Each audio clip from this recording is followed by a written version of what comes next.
Hey everyone, welcome back to BS Rambles. The topic of today's video is the 3 most underrated heroes of 2019. And by 2019, what I really mean is the Storm League preseason that we're in right now. I decided to make this video because there are a few heroes that I've been noticing stand out regularly in Storm League, but for some reason are still managing to fly below the radar and have a relatively low pick or ban rate compared to how strong they can be in the Nexus. So this one goes out to those heroes that are strong enough to carry games and stand out statistically from the pack, but for some reason aren't as utilized in the current meta as they could be. So if you want to add a few heroes to your roster that can both carry games and that will be consistently available in draft, then this video is for you. With that out of the way, let's get started with number 3 on the list, and that is Rhaegar. Rhaegar is one of the most versatile healers in the game, with great talent paths for both offensive and defensive builds. His Ghost Wolf form is one of the coolest and most unique mobility alterations in the game, giving you instant access to mount speed in or out of combat, as well as some burst damage, which so many healers lack. Personally, I like his Lightning Shield build, because it allows you to increase your frontline pressure by giving the empowered shield to your frontline where it tends to get great value. Earth Totem offers great utility in the form of a long duration AoE slow, and Chain Heal is one of the best basic ability heals in the game, and definitely the coolest looking. In Rhaegar we have a healer that through his basic kit has mobility through Ghost Wolf, single target burst through his lunge, AoE damage through Lightning Shield, and crowd control through Earth Totem. He just checks all the boxes for a hero that can find big value across all situations. But the thing that makes Rhaegar stand out in a way that really earns his spot on this list is through his heroic talent, Ancestral Healing, where after a 1-second delay he heals a single target for a massive amount. This heroic talent fills the only gap in his basic kit, which is Burst Healing, and does so in a huge way. Because it's just a lump of healing, it's so easy to find value with his ultimate. You don't need to wait until the last second to try to cast it. You just spot where the enemy burst is coming in or a low health bar on your enemy team and click your ultimate on them for a huge play. They used to balance this by not allowing Rhaegar to cast it on himself, but that's no longer the case, which makes Rhaegar one of the most difficult healers to kill in the game. With a huge self-heal as an option coupled with high mobility and a slow, Rhaegar is insanely hard to secure a kill on and often ends up being able to outmaneuver the enemy team and find value through the entirety of a fight. To sum it up, Rhaegar is flying under the radar right now while having high mobility, burst damage, AoE damage, burst heals, AoE heals, utility, and he's super fun to play. How this is possible, I do not know, but I highly recommend adding him to your roster as a healer that can fit well into most team comps and most maps. Next on this short list is a hero that probably scares me the most when I see picked, and that is Medivh. Medivh is on this list for a lot of the same reasons that Rhaegar is here, and he flies under the radar for a lot of the same reasons too. He's a master of none, but provides defensive advantages, utility, and surprisingly good damage to boot. He's one of the most unique and creative heroes to grace the Nexus, and also probably one of the most difficult to be effective with. His Raven form is a unique and powerful mobility and scouting tool, allowing Medivh free reign to position himself perfectly in any new engagement, whether that means dropping in for a quick pick on a low enemy, dropping a portal for your teammates, or just hanging out near your squishies to assist on defense. Force of Will, his shield, is one of the best anti-burst abilities in the game, and probably the best one to grace the basic kit of any hero. Burst damage is very meta in Storm League right now, and we're seeing lots of Pyroblast kill fast players, Kerrigans, Zeratools. Well, a good Medivh pretty much renders these burst heroes useless in a way that only could be rivaled by the likes of Zarya or Uther. Finally, Medivh's real staple, the portal.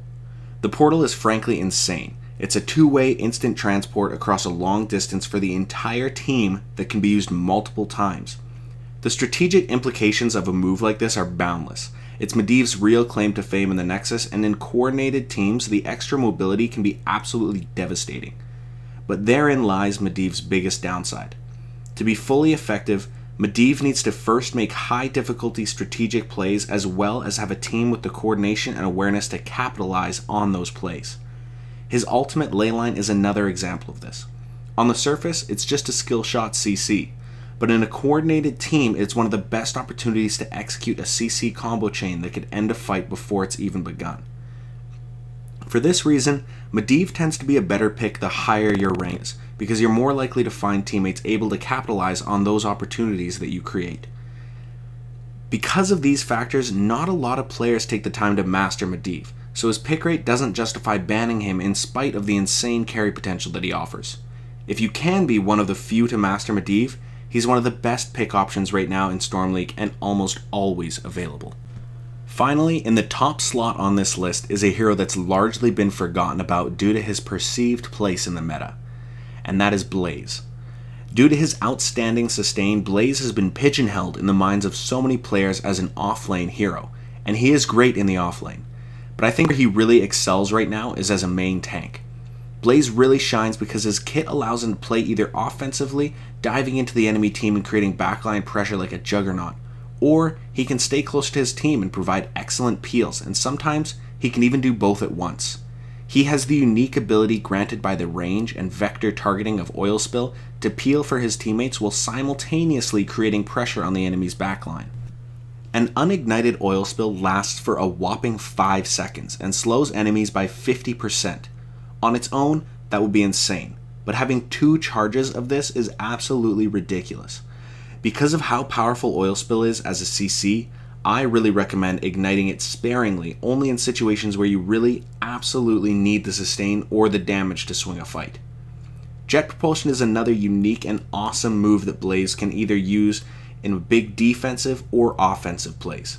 The huge range on Jet Propulsion gives Blaze S-tier mobility for a tank, and stacking a stun and some damage at the end of that really turns him into an absolute utility machine in teamfights. Now, like Medivh, Blaze has some aspects that scale with the skill of his teammates. Well, actually really one aspect, and that's his bunker ultimate. For those around to remember the Heroes of the Storm Pro Circuit, Blaze was constantly a pick or ban option due to the bunker. Having the option for the whole team to jump into what is essentially a stasis at their leisure without losing all offensive capability, since you can still fire this fire stream, and then being able to jump out or back in on command was just nuts, and it still is nuts.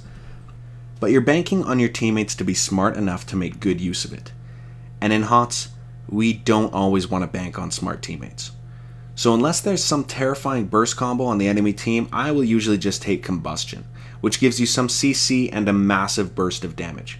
It's sort of like becoming a walking diva bomb. It clears enemies away from you, and for those that don't escape, they pay with dire consequences of being slowed by 60% and taking a massive chunk of damage from the main tank, no less.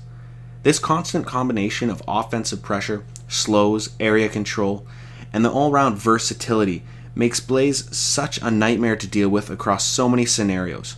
He's so powerful and versatile that I'm not sure how he's still sliding under the radar, but he always does. And in today's meta, he will almost always be available for you to pick in the main tank slot, which is going to be a surprise for both your team and theirs with what an absolute beast Blaze is right now. And there you have my picks for the top 3 most underrated heroes right now. 3 heroes that are always open, that have the potential to carry games in a way that is absolutely ban-worthy. I hope you enjoyed this video, and if you did, please know that I will be making more videos like this in the future, as well as a slew of other content. So please do the YouTube do to support me, and view more of my content by liking this video, subscribing to my page, and commenting your thoughts. I'd love to know what hero you think belongs on this list. Thanks everyone so much for watching, and have a great week.